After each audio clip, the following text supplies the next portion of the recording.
According to the 2013 Financial Literacy Survey sponsored by the National Foundation for Credit Counseling, 77% of respondents admitted to having financial worries. And with us coming up on April as Financial Literacy Month, we thought we'd discuss today managing your finances through each stage of life with Bill Hardikoff, CEO of lowcards.com. Welcome, Bill. Well, thank you guys for having me on. We're really looking forward to that, and with April right around the corner and being Financial Literacy Month, we thought what better guest to have than someone who helps people manage their debt, and more specifically, you help people get a good deal on credit cards with your website, is that right? Right. Lowcards.com is a free consumer resource that really has everything you want to know about credit cards, the best ones, what the pros and cons are of each one, what all the rates are. It's a very confusing industry, and we try and simplify it for everybody. One of the biggest challenges today is that financial literacy, and I know there was a survey done by the National Foundation of Credit Counseling where something like 40% of Americans, when surveyed, gave themselves a grade of C, D, and F for their knowledge on personal finance. And when it comes to managing debt, I mean, we've all read the stories about consumer debt and all the challenges and problems that there are. So let's talk about some financial management tips for each stage of life and things we can do better to teach our kids, what we can do for ourselves, and maybe become a little bit more financially literate.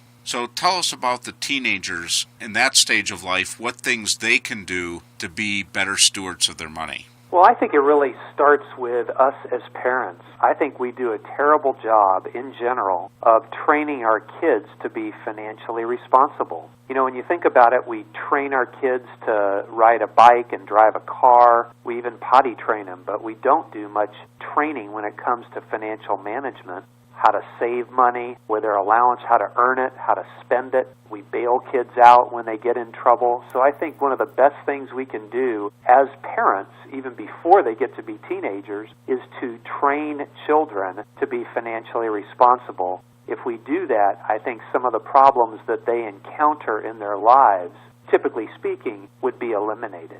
Yeah, that's a great point, and I guess the only thing that concerns me about that reality, Bill, is when we go back to that 2013 Financial Literacy Survey, I think I saw in there 77% of respondents admitted to having financial worries themselves. So there might be that parental generation that may not understand money themselves. Well, that's very true, but I think we can turn that negative into a positive. If you've experienced credit card debt and you're a parent and your kid is about to get a credit card, there's nothing wrong with saying, hey, these are the problems that I encountered in my life. Here's how I got into debt. Learn from me and my mistakes.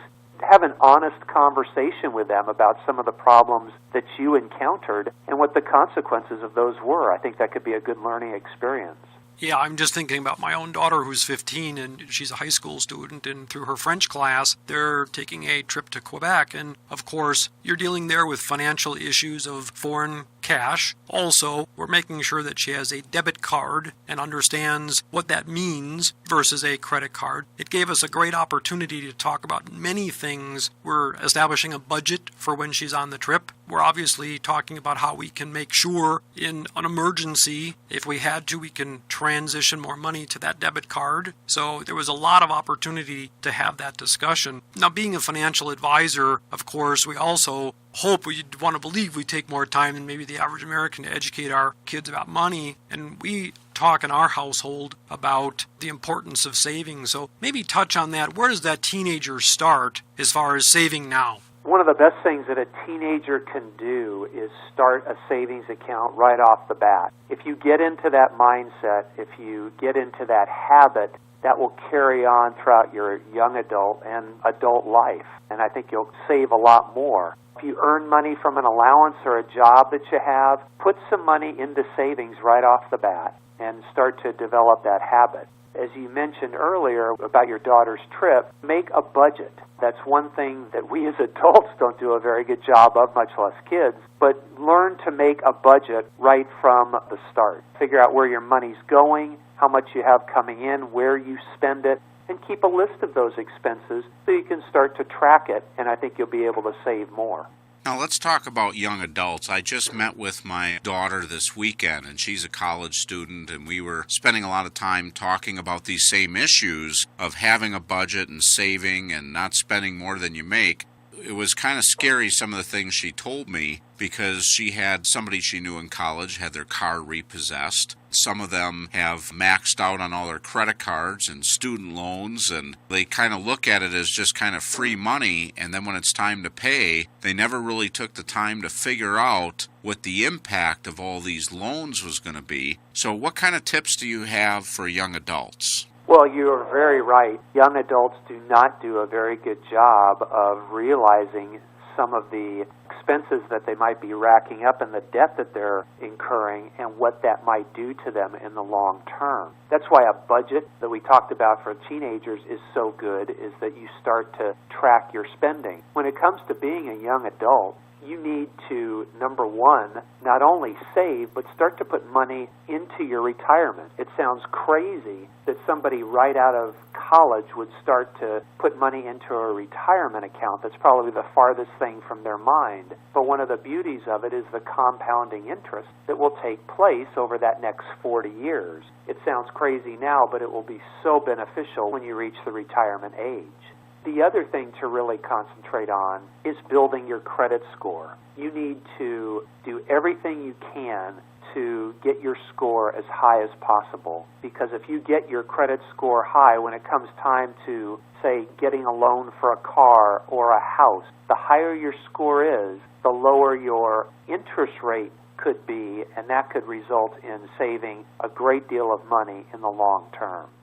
It's interesting because I think the credit score thing is something that most people just don't realize how important that impact is. Sometimes you'll have employers that'll actually check a credit score before making a hiring decision. I know we've had auto and homeowners insurance specialists saying that a lot of those policies to get into their preferred rates might check the credit score, might actually go into the rating system. So it goes well beyond just even getting a home loan. And I know there was supposed to be in January a much more stringent to get preferred loans for a house, where the best rates were only going to be available to the very highest of scores. And if you don't get on that early, it's really sometimes can be very challenging and difficult to repair, especially if you've got yourself so overwhelmed in debt that you might just dig yourself such a deep hole it's hard to ever get out of it. And if you're always paying a much higher interest rate because you had a lower credit score, it's really hard to get that debt paid off, so now you can qualify for maybe a higher credit score. Is that right?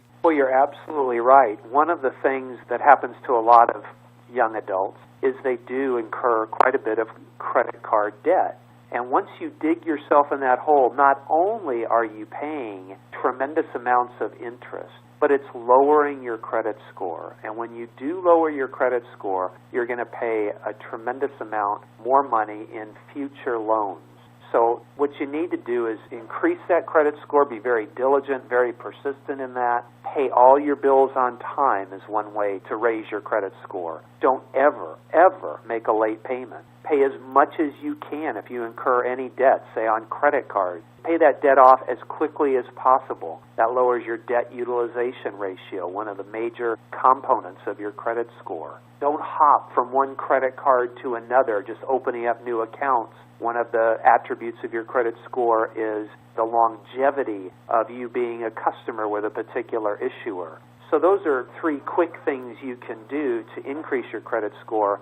But mark my word, that's one of the most important numerical scores that you will have the rest of your life. And how does coordinating with your school debt, for example, because young adults are challenged with, I keep hearing the common theme, and I'm sure it's true with every stage of life, you still really have to go back to that teenage year of establishing that budget habit, because now you're trying to decide, what do I pay down towards school debt? Do I have any credit card balances? Now I'm having to absorb some expenses of lifestyle that maybe my folks covered before. Plus, I want to start saving for retirement. There's no doubt having 30 to 40 years to accumulate money, maybe using a Roth IRA or other long-term tax-deferred, tax-preferred account makes a lot of sense. What's that impact, or what comments do you have about dealing with the school debt and how fast they can pay it down? If you have incurred any kind of debt, what you really need to do is take out a spreadsheet and write down all the different accounts that you are indebted to. If it's a credit card account, if it's a student loan, if it's whatever it might be, write down the amount that you're in debt, what the interest payments are, what the minimum payments are each month, just so you can see it at a glance where all your debt is. And then what you need to do, it becomes financially prudent to pay the highest debt, or the one that you're incurring the greatest interest payment on, whatever the highest APR is. You need to pay that off as quickly as possible, because that's the one that's costing you the most money. Typically, that will be a credit card, because credit cards are unsecured loans. They have to be. They're charged a higher interest rate than a secured loan, like something like a car loan. So make sure you can assess what the highest APR is, what loan is costing you the most, and work like a dog to pay that off as quickly as possible. That's fantastic. Hey, we're going to take a quick break, and when we come back, let's talk about the remaining stages of life and how to plan for those. Please stay tuned. Don't forget to visit the Resources for You section on your Real Wealth Professionals website. You'll find links to many educational tools and resources. You'll also find a must-read section including many great authors who have been guests on past programs. Feel free to order any books that interest you or someone you know.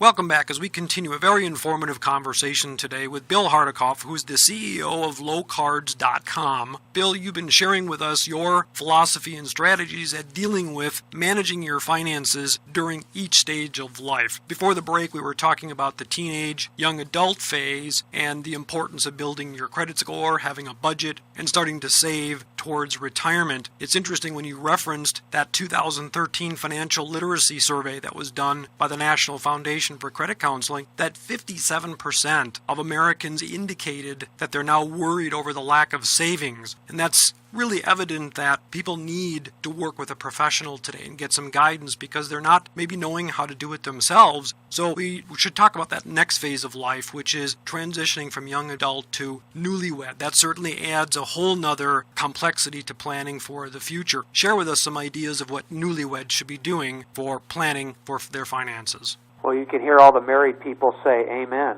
It does get a lot harder when a second person comes into your financial picture. It's no longer you making all the calls. That could be a good thing, and that could be a bad thing. It depends on your marriage partner. When you do get married, one of the things you should do while you're dating, and this sounds very unromantic, is just have a full disclosure of all your debt and financial obligations to one another. If you walk into a marriage and you have no idea that your spouse has $50,000 worth of debt, that's going to present some financial problems for you two as a couple, and that can add quite a bit of stress into the marriage. So one of the things you want to do is disclose in some way all the student loans, the car loans, the credit card debt, the loans you have from your parents to your future spouse. Take a look at what your credit reports are for both of you. I can think of nothing more unromantic than that, but that is something that you need to do so you know what you're getting into. And then once you have disclosed all that, really have a frank discussion as to what kind of spender or saver you are. Take an honest assessment and share that with your future spouse. You need to figure out, gee, what kind of problems are we going to have together? What can we do to overcome those? And then finally, decide how you're going to handle the money. Are we going to have a joint bank account where all the money goes into one account? Or are we going to have individual bank accounts and you pay for this and I pay for that? Those are discussions that need to be had, and they need to be very honest and open, I think, before you get married. I think those are all excellent points, and I know we've all read the statistics where, give or take a little bit, roughly 50% of marriages don't work. And then beyond that, I know when you look at reasons for marriages breaking apart, finance usually shows up in the top 4 or 5 reasons why marriages don't work. And if you don't get off on the right foot by making sure you understand each other's circumstances and have a little bit of a plan there, Tony and I are always big fans of, especially if you're newlyweds, sit down with a professional that can help identify what the issues are and help you work through those so that you can have a successful marriage. Now let's transition, Bill, to midlife, What are some of the issues that can help people or that they should pay closer attention to once they reach the midlife stage? Well, again, it gets harder when more people come into the picture. Usually in midlife, you're having kids, and once you have kids, they're a lot more expensive, and then you start to think about their future, and, gee, how are we going to pay for college? You know, one of the things you need to do is have a plan for how to save enough money for some of those expenses that will come throughout the children's life, whether that's college, whether that's a daughter's wedding or a son's wedding. You need to start saving for college probably the day you bring the kid home from the hospital. There are all sorts of 529 plans and educational savings accounts that are available now. As you mentioned, you might need to get some help from a financial planner or a consultant. If you do inherit money, sometimes your parents pass away, leaving you money, you should have a good idea of what to do with that money, how to set up an emergency fund that I think every couple should have, because you never know when a child might get sick or you may get laid off. You need to have money in an emergency fund in case something tragic happens. What about at this phase of life, the importance of just teaching kids? I mean, this is a theme that really should be throughout life, but there's got to be ways for parents to share with their kids about finances versus we know that it's really not being addressed in schools as much as it should be. So do you think there's that presumption that parents believe that it's being covered at school, or maybe just their own lack of knowledge that they don't take that time to educate their kids? Well, I don't think it's being covered in many schools at all, and even if it is, it's your responsibility or our responsibility as a parent to get our kids properly trained to tackle this for the future. As we talked about earlier, this is one of the most important responsibilities we have as parents because so many problems can result in the future for our kids if they're not properly trained on how to handle money. So open up a bank account for them, give them an allowance, but make them earn it. It shouldn't just be given. They need to earn it just like you would in a workplace. And let them save and spend their money. And if they spend money and they blow it on something stupid like we all did as kids, let them suffer for a while. If they don't have the money a week from now because they blew it on something stupid, well, they have to forego buying something else. Don't bail them out. That will teach them that there are consequences to making bad financial decisions. I think there's so many teachable moments that we have, whether it be on a vacation, whether it having to do with allowances or spending money or our own mistakes. It's very good to take those teachable moments and drive some of those points home.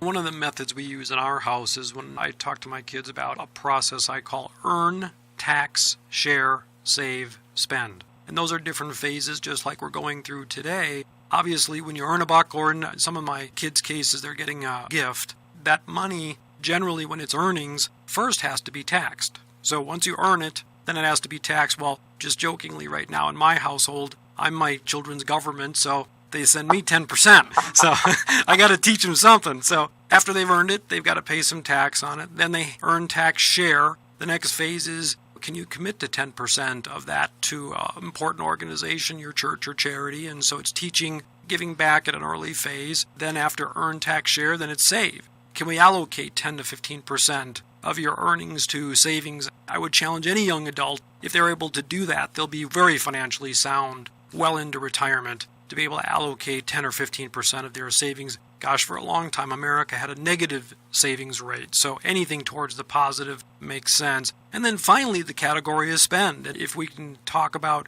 how to appropriately do that, needs versus wants, it just gives us kind of an outline to stick with each time that they have some money come in and walk them through a process of reality and how life works today. So maybe that's a takeaway some parents listening today can use with their children.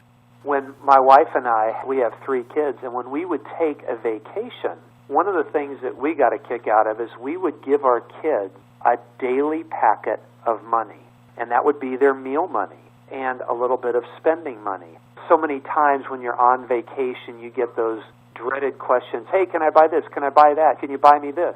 And so what we did is we thought it out ahead of time, and if we were gone for 5 days, we would have 5 different packets for each kid of meal money, and that's their daily spending money, and they would have to buy their meals.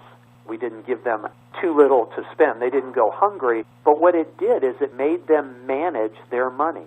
They couldn't buy the most expensive thing on the menu every time because they had a certain amount of money to work with. And then if they wanted to save some of that money, they could for something that might come up later on in the vacation.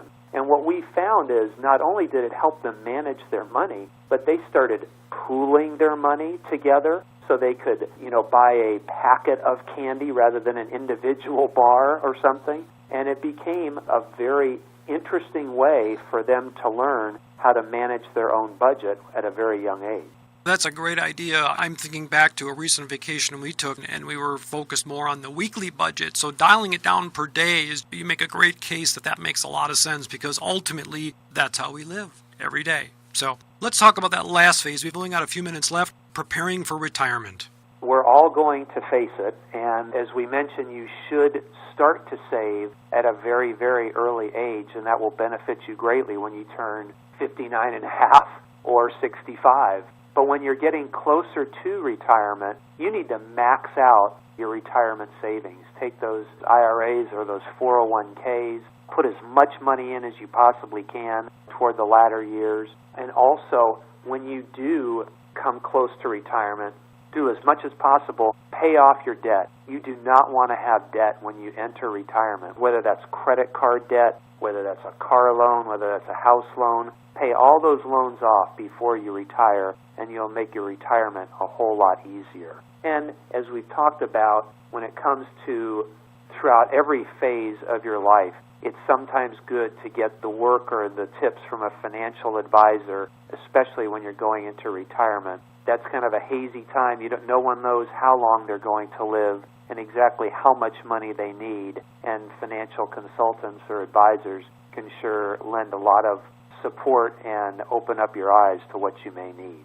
What's really interesting, and I got to emphasize this because I've had quite a few clients over the last couple of months that reached out that were contemplating retirement, wondering if they could retire now. And what's amazing when you look at the threats to retirement, longevity, healthcare, inflation, market volatility, all these things, sometimes just working another year or two can make a huge swing as to the viability of that retirement and that money lasting as long as you do, because it's a huge swing when you're drawing on accounts versus letting them grow. With things like Social Security, being able to maximize that by maybe putting it off a little bit longer. And if we think about retirement, when it was first invented, the odds of us even living to retirement age, the statistics showed that life expectancies ended before 65, even when they invented Social Security. So as long as you're able-bodied, some people might want to consider working a little bit longer.